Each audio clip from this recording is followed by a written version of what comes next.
Hello students, कल हमने discuss किया था इलेक्ट्रोकेमिकल सेल, तो उसी के बेस पे अभी हमने क्वेश्चंस भी डिस्कस करना है। सबसे पहले देखो इलेक्ट्रोकेमिकल सेल में रफली देख लेते हैं हमने क्या किया था। ये हमारे पास दो हमने हाफ सेल लिए थे।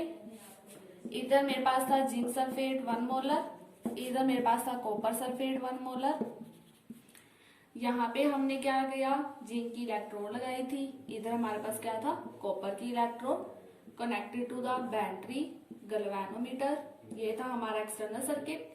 इंटरनल सर्किट को हमने कंप्लीट किया था by U shape tube which is called salt bridge. ये हमारा था ऑक्सीडेशन हाफ सेल, ये हमारा था reduction half cell.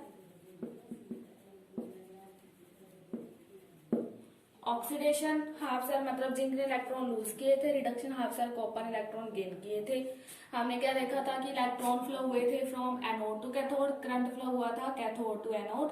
Salt bridge का फंक्शन क्या था, इलेक्ट्रिकल न्यूट्रलिटी को मेंटेन करना और इंटरनल सर्किट कंप्लीट करना। उसके बाद हमने क्या किया था, इसका ई नोट सेल फाइंड आउट किया था, जो हमारे पास क्या था ई नोट कैथोड माइनस ई नोट एनोड। इसकी कैथोड पे हमारे पास क्या था कॉपर, जिसकी वैल्यू हमारे पास क्या थी 0.34। एनोड पे हमारे पास क्या था जिंक, जिसकी वैल्यू थी 0.76। ये हमारे पास आया था 1.1 वोल्ट। तो इतनी हमने क्या किया, इलेक्ट्रिसिटी सप्लाई नहीं की, हमारे जो रिएक्शन हो रही है उसी से इलेक्ट्रिसिटी प्रोड्यूस हो रही थी। फिर हमने किया था कि अगर हम बाहर से इलेक्ट्रिसिटी सप्लाई करें, अगर हम बाहर से इलेक्ट्रिसिटी सप्लाई कर रहे हैं तो उसकी अगर ई सेल की वैल्यू लेस देन 1.1 वोल्ट आ रही थी तो इलेक्ट्रॉन फ्लो करेंगे from anode to cathode and current flow करेगा फ्रॉम कैथोड टू एनोड। अगर हमारे पास ग्रेटर देन 1.1 वोल्ट आएगी तो इलेक्ट्रोकेमिकल सेल कैसे बिहेव करेगा, एज अ इलेक्ट्रोलिटिक सेल, जिसमें इलेक्ट्रॉन फ्लो करेंगे from cathode to anode and current flow from anode to cathode. Third हमने क्या देखा था, अगर हमारे पास ई नोट की वैल्यू इक्वल टू 1.1 वोल्ट है, मीन्स ना फॉरवर्ड डायरेक्शन होगी ना बैकवर्ड डायरेक्शन, सेल की फंक्शन की हो जाएगी स्टॉप। इतना हमें क्लियर है। अब हम देखते हैं कि जो इलेक्ट्रोकेमिकल सेल है उसको रिप्रेजेंट कैसे करते हैं।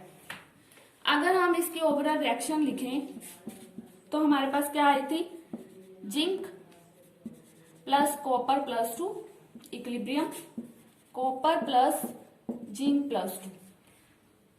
अब देखो इलेक्ट्रोकेमिकल सेल जब भी आपने रिप्रेजेंट करना है, पहले आपने लिखना anode terminal, then salt bridge, then हमने लिखना कैथोड। अब एनोड देखो क्या आपका जिंक 0 प्लस 2 जिंक, फिर slash zinc plus 2, then salt bridge. Cathode हमारा क्या कॉपर प्लस 2 टू 0 रिडक्शन, ये आ गया हमारा copper plus 2 slash copper. Electrochemical cell को ऐसे रिप्रेजेंट करते हैं। जैसे देखो आपको क्वेश्चन आ गया कि आपने कॉपर AgNO3 सेल को रिप्रेजेंट करना, तो कैसे करोगे। सबसे पहले जो आपका सोल्ट होगा उसको आपने लेना है कैथोड एंड जो आपकी मेटल होगी उसको आपने लेना है एनोड। ठीक है। अब देखो हमें पता है कॉपर ने क्या करनी है, अगर रिडक्शन होती है तो कॉपर 2 इलेक्ट्रॉन गेन करता है। अब क्या हो रही है, जो कॉपर है उसने क्या करनी है 2 इलेक्ट्रॉन लॉस करने हैं, मतलब कॉपर -2 इलेक्ट्रॉन चेंजेस किस में हुआ, कॉपर +2 में। AgNO3 NO3 -1 है तो मतलब ये +1 हुआ, तो हमें पता चल गया इसकी क्या करवानी है रिडक्शन। तो सिल्वर क्या करेगा, अपने पास 1 इलेक्ट्रॉन गेन करेगा, चेंजेस किस में हो जाएगा, मेटल में। आपने चीज ध्यान रखनी है कि एनोड में क्या होगा, जो मेटल है वो एक्वस स्टेट में चेंज होगी एंड कैथोड पे क्या होगा, जो एक्वस स्टेट है वो मेटल में चेंज होगी। बस अब इसको रिप्रेजेंट करो। अब ये हमारा क्या 0 2 + 2, ये हो गया हमारा एनोड, ये हमारा क्या कैथोड। मैंने आपको अभी बोला जो सोल्ट है उसको कैथोड लेना है, मेटल को क्या लेना है एनोड। तो रिप्रेजेंट करो, पहले हमने क्या करना है एनोड, एनोड हमारा ये रहा copper 2 copper +2, then salt bridge.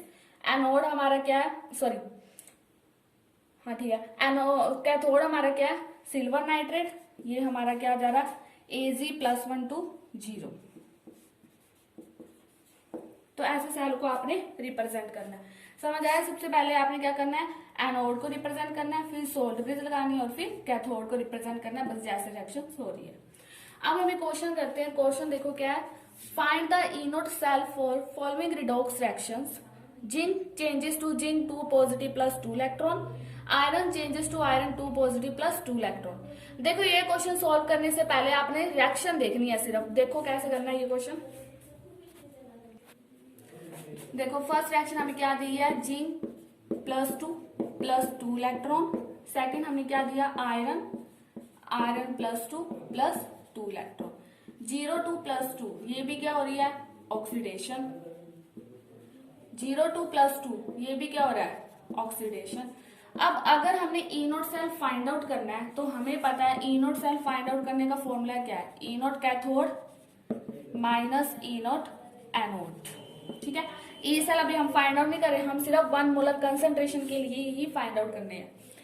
अब देखो हमें इसका जो है पोटेंशियल दिया है दैट इज -0.76, इसका दिया है 0.41 वोल्ट।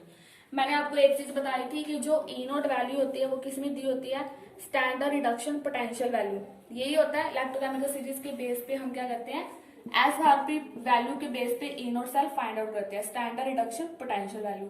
अब इसमें देखो, इसमें भी ऑक्सीडेशन हो रही है, इसमें भी ऑक्सीडेशन हो रही है, दैट मीन्स ये जो पोटेंशियल दिया है आपको, यहाँ पे सॉरी प्लस है, ये भी आपका क्या है, oxidation potential, and this one भी क्या है, ऑक्सीडेशन पोटेंशियल, बिकॉज दोनों में क्या हो रही है, ऑक्सीडेशन। हमें क्या चाहिए, रिडक्शन पोटेंशियल। अब आपने क्या करना है, जब आपको दिख रहा है कि दोनों में ऑक्सीडेशन पोटेंशियल है तो पहले इसको रिडक्शन पोटेंशियल में कन्वर्ट कर दो। बस आपने साइन रिवर्स करने हैं। देखो अब इसमें क्या आपके पास, इसका प्लस 0.76 है, ये आपके पास 0.41 है, तो हम क्या करेंगे, इनको रिडक्शन पोटेंशियल वैल्यू में कन्वर्ट कर देंगे। ये ई नोट है, ये कितना आ जाएगा, -0.76, ये भी कितना हो जाएगा, -0.41। अब ये जो है ये आपके पास क्या होगा, रिडक्शन पोटेंशियल। पहले रिएक्शन देखो, जिसमें रिडक्शन हो रही है वो तो रिडक्शन पोटेंशियल वो ठीक है, जिसमें ऑक्सीडेशन हो रही है उसको पहले आप रिडक्शन में कन्वर्ट कर लो, रिडक्शन पोटेंशियल वैल्यू। अब आपको एक चीज पता है, अब इन दोनों में से कैथोड और एनोड कैसे डिसाइड करोगे, रिडक्शन पोटेंशियल वैल्यू जिसकी ज्यादा होगी वो एज अ कैथोड एक्ट करेगा, जिसकी SRP standard reduction potential value मोर होगी वो एक्ट करेगा एज अ कैथोड। अब इसकी देखो -0.76 है, ये -0.41 है, नेगेटिव में जो सबसे कम हो वो ज्यादा होता है, मतलब ये हमारे क्या करेगा एज अ कैथोड, और ये एक्ट करेगा एज अ एनोड। तो देखो अब कैथोड की वैल्यू है -0.41 -0.76 -0.41 प्लस 0.76, इसको कर लो -0.76 0.41 0.35 वोल्ट। अगर यही मेरे पास रिडक्शन हो रही होती तो हमने कुछ नहीं करना था, तो हमें पता चल ही जाता कि ये हमारा कैथोड एक्ट करेगा, ये एनोड। सबसे पहले रिएक्शन देखो, देन ऑक्सीडेशन रिडक्शन पोटेंशियल देखो, जिसकी रिडक्शन पोटेंशियल की वैल्यू ज्यादा होगी उसे कैथोड, बाकी दूसरे वाला हमारा क्या होगा, एनोड। तो ये हमारा ई नोट सेल हुआ। अब देखो ये तो ई नोट सेल हम पता कर रहे हैं as a 1 molar concentration, but अब हर बार जरूरी नहीं है कि हमें 1 मोलर कंसंट्रेशन दी होगी, तो उसके लिए हम एक इक्वेशन यूज करते हैं which is called the Nernst equation. देखो नर्नेस्ट इक्वेशन, हमें इस इक्वेशन की जरूरत क्या पड़ी, मैंने आपको अभी बोला, अभी तक हमने ई नोट सेल किस पे फाइंड आउट करा, एट 1 मोलर कंसंट्रेशन, बट हर बार जरूरी नहीं है कि हमें रिएक्शन में 1 मोलर कंसंट्रेशन दी होगी। तो अदर देन 1 मोलर कंसंट्रेशन की बजाय हमने अगर ई सेल फाइंड आउट करना है तो उसके लिए हम यूज करते हैं नर्नेस्ट इक्वेशन, इसके लिए हमें इसकी जरूरत होती है। मैथमेटिकल फॉर्म देखे थे नर्नेस्ट इक्वेशन का, हम डायरेक्ट रिलेशन देखे तो E cell equal E naught cell minus RT upon NF natural log QC। सबसे पहले ये सारे टर्म समझते हैं। ई सेल आपको पता है हमें क्या बोलते हैं, इसको इलेक्ट्रोड पोटेंशियल या इलेक्ट्रोमोटिव फोर्स, ठीक है, ये हमने फाइंड आउट करना है अदर देन 1 मोलर कंसंट्रेशन। ई नोट सेल आपको पता है स्टैंडर्ड इलेक्ट्रोड पोटेंशियल। आर हमारा क्या होता है, यूनिवर्सल गैस कांस्टेंट, जिसकी वैल्यू होती है 8.314 जूल पर केल्विन पर मोल। टेम्परेचर हम स्टैंडर्ड लेके चलते हैं, दैट इज 298 केल्विन या 25 डिग्री सेल्सियस।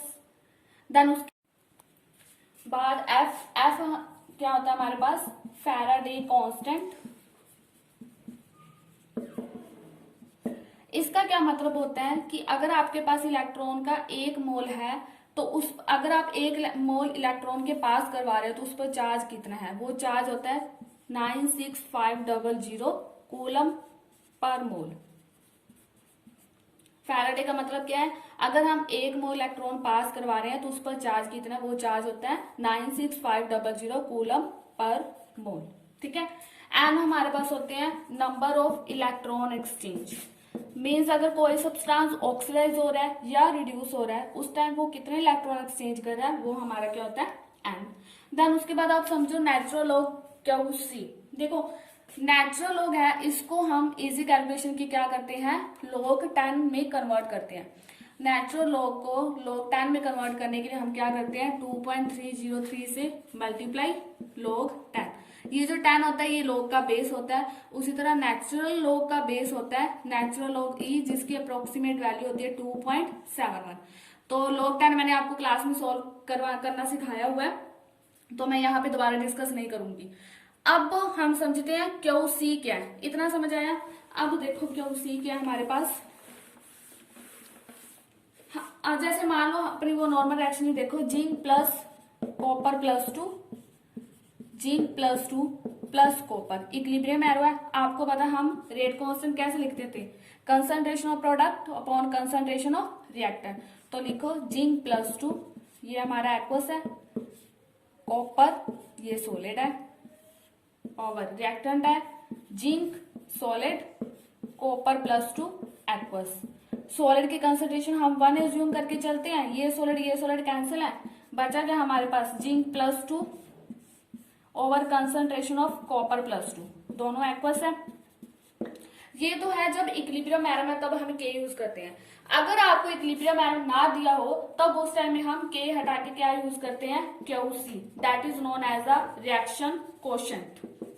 ये हमने इक्विलिब्रियम चैप्टर में पढ़ा हुआ है। अगर इक्विलिब्रियम एरो हमें रिएक्शन में ना दिया हो तब हम के की जगह क्या यूज करते हैं Q C, which is called the reaction quotient. तो ये क्यू सी समझ आया। अब ये सारी टर्म आपको क्लियर है।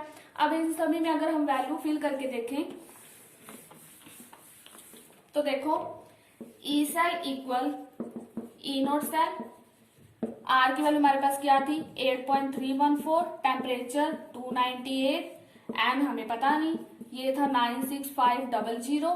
एंड जो नेचुरल लॉग है इसको हम कैसे यूज करते हैं, एक बार इसको ऐसे लिखो natural log Q C, E cell equal E naught cell.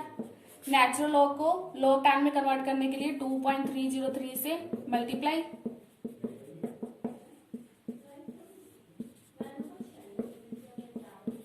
log 10 Q सी। जब हम इस सारी इक्वेशन को सॉल्व करते हैं तो हमारे पास ओवरऑल रिजल्ट आता है that is 0.0591 m log 10 Q C. तो इतना सॉल्व करने के बजाय हम डायरेक्टली ये रिजल्ट यूज करते हैं। ई सेल आपको पता चल गया electrode potential, E naught cell standard electrode potential, ये हमारा ये सारी वैल्यू फिल करके आया। N is the number of electron exchange and log 10 Q C जो हमें कंसंट्रेशन प्रोडक्ट या रिएक्टेंट की दी होगी। ठीक है। अब हम इसके बेस पे एक न्यूमेरिकल डिस्कस करते हैं जिससे आपको ये टॉपिक ज्यादा क्लियर होगा। चलो न्यूमेरिकल हम कल डिस्कस करेंगे, आज जितना करवाया ना एक बार आप इतना देखना, फिर कल हम न्यूमेरिकल करेंगे। ठीक है।